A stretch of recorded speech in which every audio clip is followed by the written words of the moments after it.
And that's the meaning of being alone. What's going on, everybody? This is the Cover Band Confidential Podcast, the podcast for cover band musicians and band leaders to learn how to rock more and suck less. In Atlanta, Georgia, I'm Adam Johnson.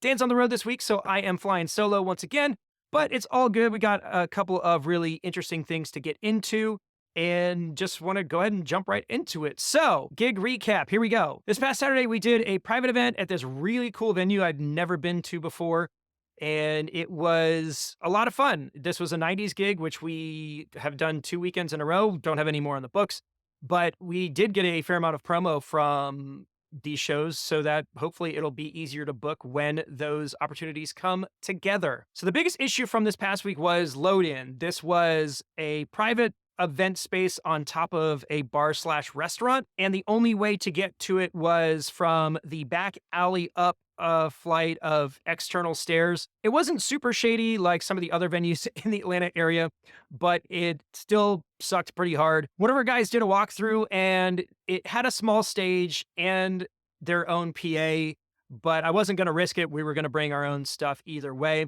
They did have a pretty decent powered sub though, so I did ask them if we could use that. Primarily just because one, it's a small room and we only needed one sub anyway. And two, it's one less thing to haul up those stairs. And they were cool with that. And so we patched in our rig with their sub, which worked perfectly. This was the maiden voyage of the pink Schecter, which got used as the capo/alternate tuning guitar. Worked great. Love how it plays. The funny thing though, is that I spent a lot of time dialing in the setup, making sure it sounded and played perfectly. And the black Schecter, which I used for the majority of the show, had not gotten that level of attention. So every time I picked up the new guitar, I was like, ooh, this plays so nice. And then I pick up my standard one and I was like, ugh.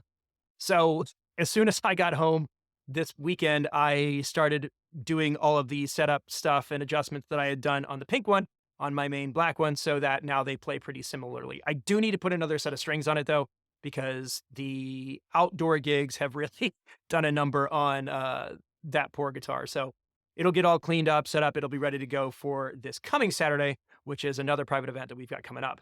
Another weird thing that happened was the setup for the Maestro was identical to the gig that we did before, but it wasn't really behaving the same way.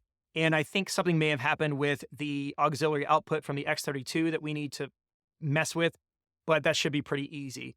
I will say one thing though that I love about that system. We went in there and the gig before that we'd used the lights was a big outdoor show. And so I had everything set to 100%. It was really, really bright. I powered on those lights in that room and it was ridiculous.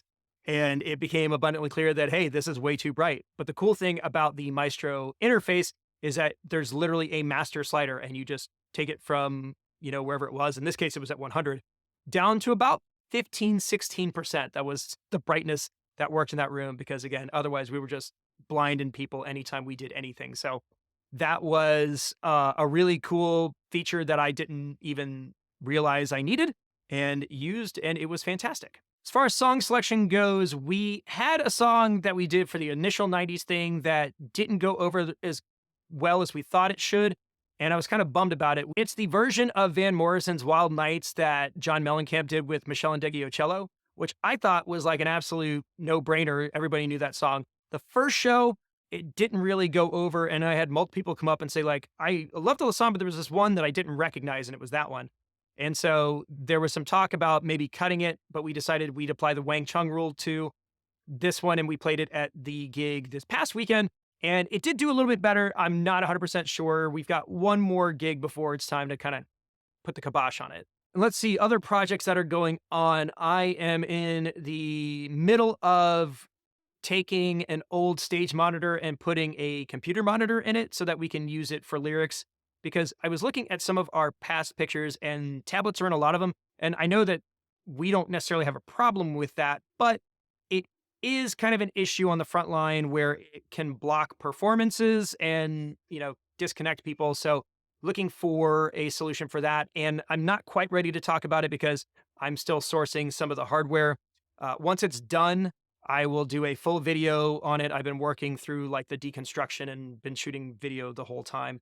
The main thing I'm trying to find is the right size monitor because frankly, it's this weird dimension and finding a used monitor laying around that fits that isn't really working. So I'm probably going to have to order one on Amazon. But as soon as it's done, I'll provide the full build list and all of that good stuff, and we'll be off to the races. Speaking of off to the races, let's go to reviews. This is a short one. It comes from a guy named Steve, who emailed us, said, "Guys, love the show and find it very interesting and helpful with all of your gigging advice." Steve also left a topic for us to discuss, and it's really good, but I wanted to have Dan here so that we could bounce ideas off of each other. And so that will have to wait. But big thanks to Steve. If you want to hear your name called out on the show, the best way to do that is to leave a review. All right, let's do some housekeeping. Big shout out to Jon Harris, who's our newest patron. And he signed up for an annual membership, which is cool because you save 10% off and you get a full year's access. This seems to be the trend going on right now. And it probably is because gigging's kind of busy and maybe you got a little walking around money. And so folks are taking that $100, $110, putting it towards joining the Patreon. They get a year's access. So if that kind of sounds like the situation that you're in and you've been kind of on the fence about joining, maybe this is the good time to do that. And you can find all of that information in the show notes. Okay, so this week's topic is compliments of ChatGPT. I knew that Dan may not be available and was trying to come up with some ideas of stuff that would be easy to talk about and super helpful. And so I threw a couple of suggestions out. ChatGPT helped me fill out the rest, and also got some input from folks on socials and wanted to talk through some ideas of creative ways to engage your audience during a performance, but also in between shows.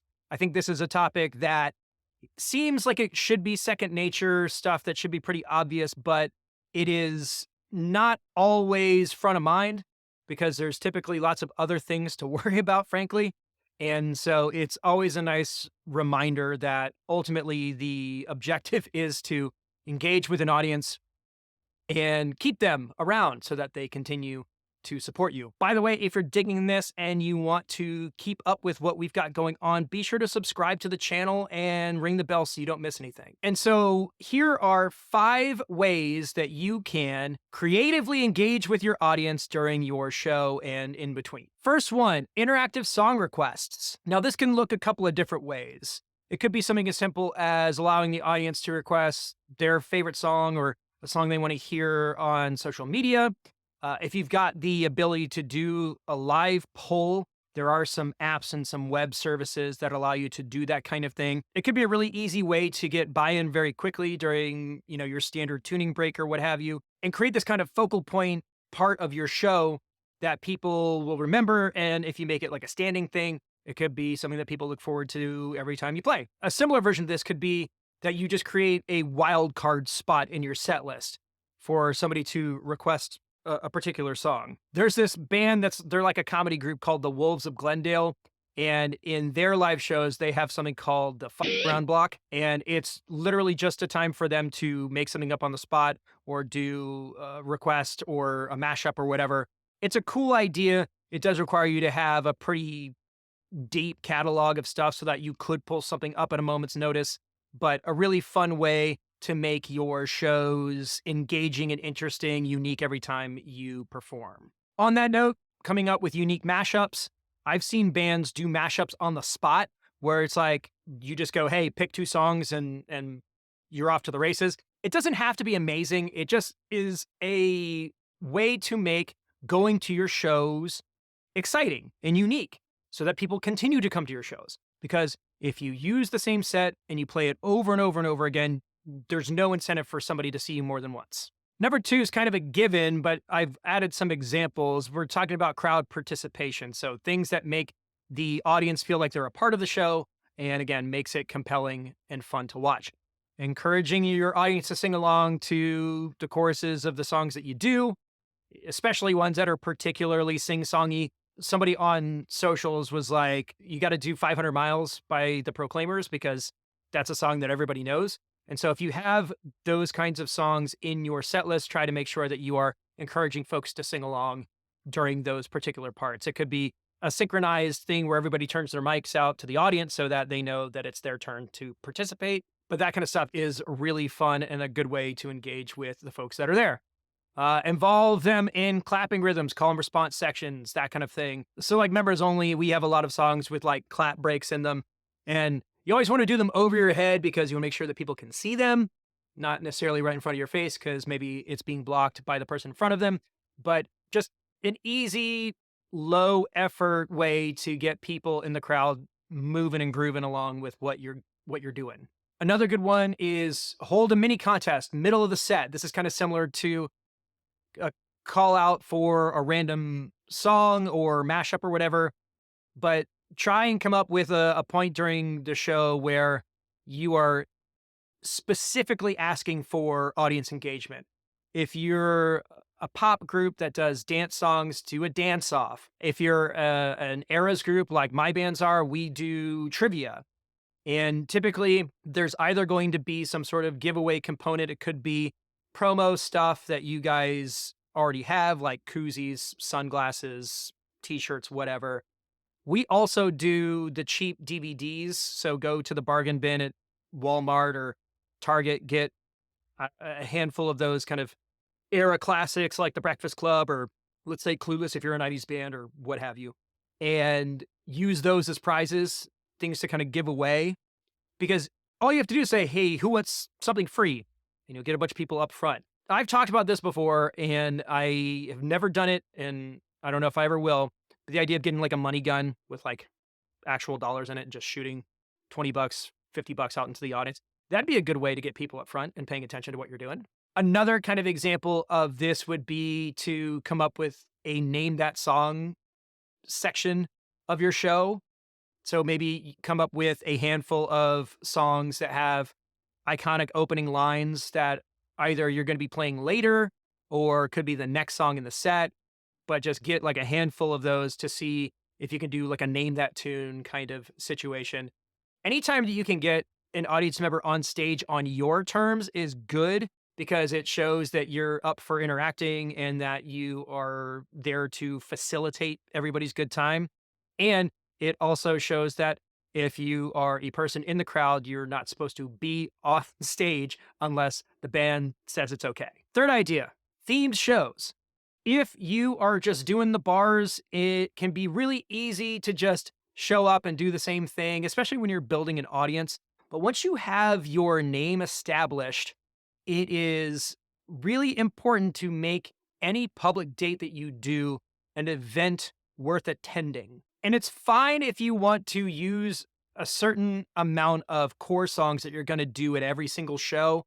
But by switching out your song list and keeping things fresh, it not only keeps you as a musician from getting bored, but it also keeps crowds and your audiences coming back to see more of those shows. So if you aren't necessarily an eras band, maybe do an eras show, do an 80s rock show, do a 90s grunge show, do a pop punk show. Is just kind of a one-off. Make sure that it's a unique thing that you aren't doing every single time. And you could really build some momentum around those kinds of things. On top of the song selection, if it is a particular era or genre or what have you, dress up in the right attire, decorate the stage with set pieces that make sense with that particular era, and make it more of an immersive experience. It doesn't necessarily even have to be stuff that's on stage with you. It could be other things. It could be photo booths with props and that kind of stuff. And we'll get back to that in just a minute. If this particular era or a particular genre requires different instrumentation, that could be a focal point. You could make the rigs that you use, like maybe the drums are different. Maybe your guitar selection is different.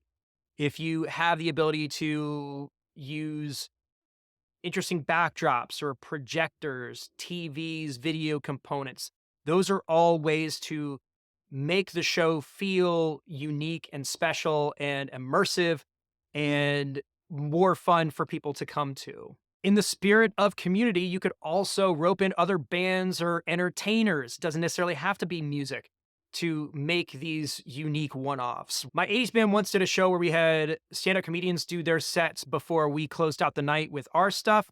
We called that laugh tracks and fanny packs. It went over really well. People seemed to really like it. We never did it again because there were some issues with COVID in the venue and other stuff not really important. But if you have another group that can do a theme like you can, maybe you can do two bands one night where one of you specializes in one particular genre or era and another competes with a different genre, different era. And you can do a one versus the other type show. This serves two purposes. One, it allows you to build your audience by co-opting another band's audience, and it's showing that you are community minded and that you are participating in the local scene and are fun to be around.